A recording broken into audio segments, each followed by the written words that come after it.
கைதிகளை செய்து அவர் அந்த பாலியல் குற்றம் செய்தவர்களை கைது செய்து மட்டுமல்ல அதற்குரிய நடவடிக்கை மேற்கொண்டிருக்கிறார்கள். முதலமைச்சர் நேரடியாகவே இதை பற்றி ஆய்வு செய்து கொண்டிருக்கிறார்கள்.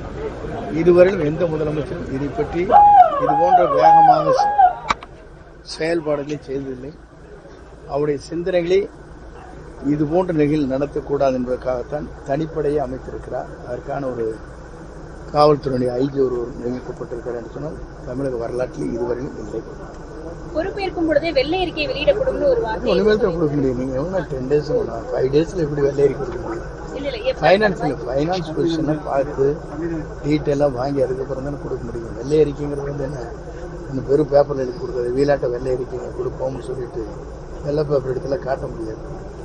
தெளிவாக நம்முடைய முதல்வரை பொறுத்தவரையும் தெளிவான சிந்தனை உள்ளவர், மக்கள் நலம் காக்கக்கூடியவர், மக்களுக்கு முழு பாதுகாப்பு தரக்கூடியவர், பெண்களுக்கு இதுவரை தமிழ்நாட்டின் வரலாற்றில் இல்லாத ஒரு பாதுகாப்பு தரக்கூடிய முதலமைச்சர்.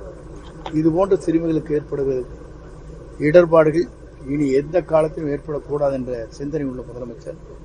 இது தமிழ்நாட்டின் வரலாற்றில் நீங்கள் பார்க்க போகிறீர்கள்.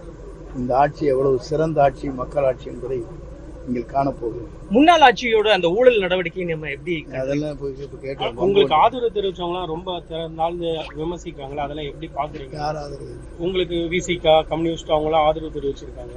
அவங்கள வந்து திமுக இரண்டாம் கட்ட தலைவர்கள். இரண்டாம் கட்ட தலைவர் சொல்வது வேறு, கொள்கை ரீதியாக அவர் நிற்கிறார் எங்களோடு இணைந்து, அவ்வளவுதான். கொள்கை பிடிப்போடு தான் அங்கே கூட்டணியில் இருந்தார்கள். ஒரு ஆட்சி கொள்கை ரீதியாக நிற்கின்ற ஆட்சிக்கு பக்கவளமாக இருக்கிறார். இந்த ஆட்சி சார் 15 நாள் கூட ஆகல. இந்த ஆட்சி வந்து பொறுப்பேற்ற பிறகு விமர்சனங்கள் வருது. திமுக நீங்க இது இல்லைங்க, நீங்க பொதுவா சொல்றது கேளுங்க. நான் ஒண்ணு கேட்கிறேன் உங்ககிட்ட. 6 மாதம் பொறுத்திருப்போம், அதற்கு பிறகுதான் நான் கேள்வி கேட்போம்னு சொன்னாங்களே, ஏன் அப்ப கேட்கறாங்க?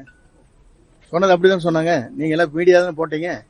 ஒரு ஆட்சி வந்ததற்கு பிறகு இந்த ஆட்சியுடைய நடவடிக்கை பற்றி 6 மாதத்திற்கு பிறகுதான் நாங்கள் உரையாற்றுவோம் சொன்னது இங்க சட்டமன்றத்தில். இப்ப 8 நாள் 10 நாள் கேட்டிருந்தீங்கன்னா